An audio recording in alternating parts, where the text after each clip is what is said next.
purpose, as far as I'm concerned, for all political action is to preserve liberty. That should be the goal. It shouldn't be for any special interest. Preserving liberty means you have a strong national defense and you have free markets and property rights and all these things. That is what the Constitution was written for, and it had a lot of prohibitions. Not against the people. The prohibitions are on the government, not the people. So if we can do that, if we can achieve that, that we preserve our liberties, what is the purpose of liberty? Well, that is the key. The purpose of liberty is to make ourselves better people. That gives us the opportunity to work for excellence and virtue, which should be the goal of all of us in our lives. Because governments, once they get involved in dealing with making you more virtuous and more excellent person, or more economically equal among you, the government can't do any of that without undermining your liberties. If they decide, if our government decides that, well, we have to solve the problems of the world, we have to impose our goodness around the world, therefore you have to undermine somebody else's liberty. And you know what?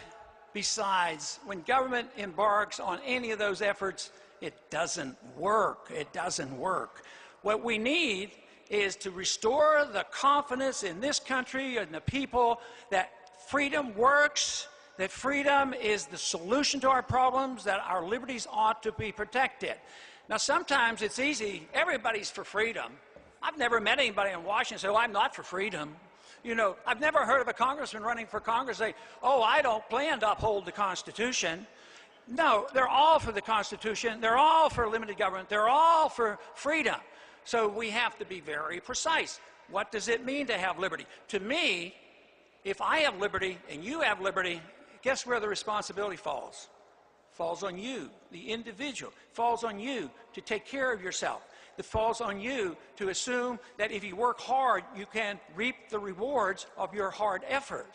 And that would be a tremendous incentive. That is what gave us the great prosperity of this country. This idea that we could have this incentive and actually keep what we have, keep what we earn. But you know, there's another thing about liberty, and then sometimes there's parts of liberty that nobody wants to concede that is the case.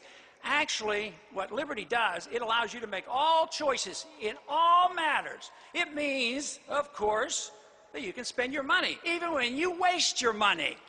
The government can't come in and say, quit wasting your money. The liberal side say, no, we have to tell the people how to spend their money. We have to regulate every consumption item because somebody's going to take advantage of the people and therefore abuse the people, so that we need regulators. I had one congressman tell me once, I said, why are you voting for this bill? Why do we have to tell the people what they can do and can't do? He says, you know what? He says, people are too stupid. And believe me, that is an attitude that prevails in Washington. Anybody that advocates big government, a lot of laws and a lot of regulations, a lot of taxation, they believe you are not capable of taking care of yourself. And that is what has to be reversed. Because we sat on our hands for so long and made those assumptions, we carelessly allowed things to flow. We've lost a lot of our liberties, and they're being continually challenged.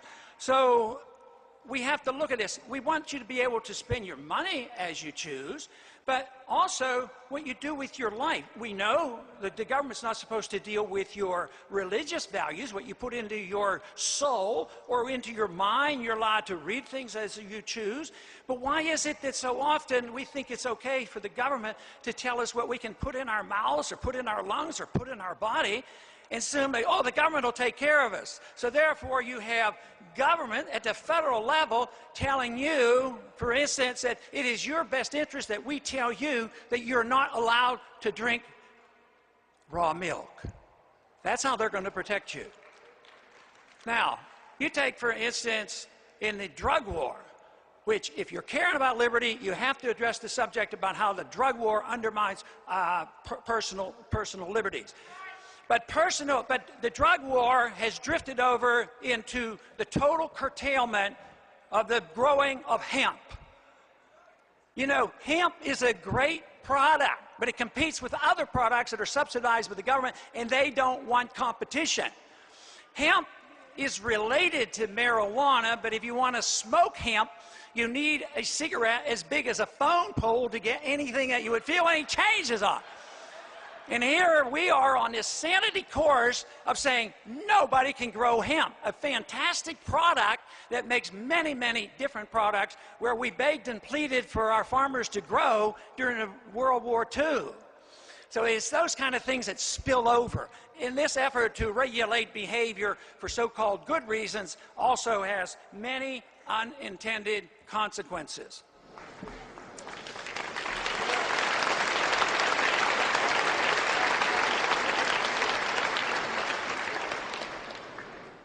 We believe that we should have the protection of life and liberty and, of course, pursuit of happiness, or keep what we earn. But I think the most important of all that, liberty is important, obviously, but you cannot protect liberty if you don't protect all life. Once human life is identified, if you ignore that, you can't protect liberty.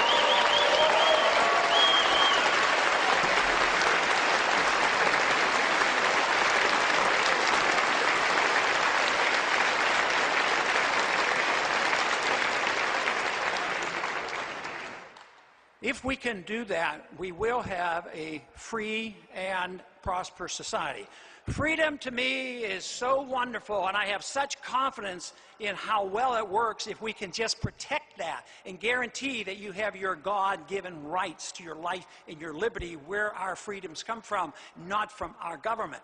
If we allow that and understand freedom is tolerance. Think of the First Amendment. The federal government says, the Congress shall write no laws regarding the many things that they list there. Write no laws. That means that certainly the administration can't write laws. They're not supposed to be able to write regulations or executive orders or anything else. They're not allowed to under the Constitution.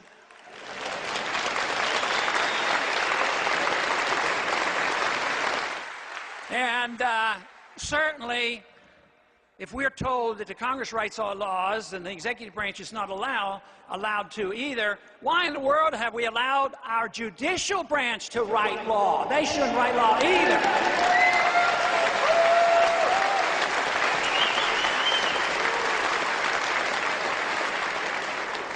I would believe in freedom and free markets if it did not produce greater wealth.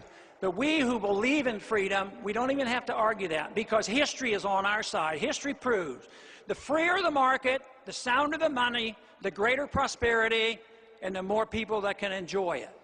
So freedom is defendable from a very practical way. So this is something that we fail, I think, to project. But freedom also works in a social way. Freedom does bring people together.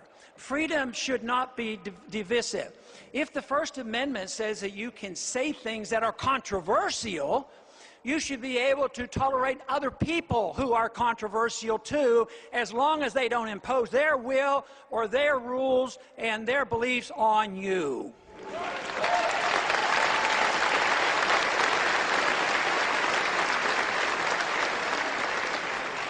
I have every reason to be optimistic. As pessimistic as I am on the economy, it's going to get a lot worse before it gets better. We're going to have a monetary crisis. There's going to be a challenge. So I hope this group, the Tea Party movement, and others continue to grow and have a significant intellectual influence on Washington, D.C., because things will get a lot worse.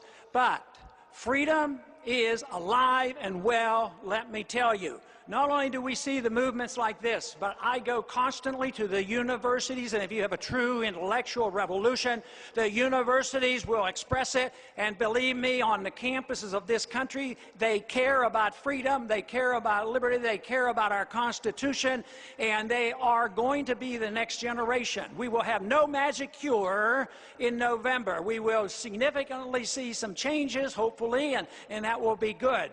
But the major challenge will be when we have a dollar financial crisis, and the whole system is going to be challenged. But intellectually, the belief in liberty is growing by leaps and bounds, and you are reflecting that. So I come here with great gratitude for having been invited, but I go away with great excitement and belief and enjoyment that I know so many of you care. Thank you very much.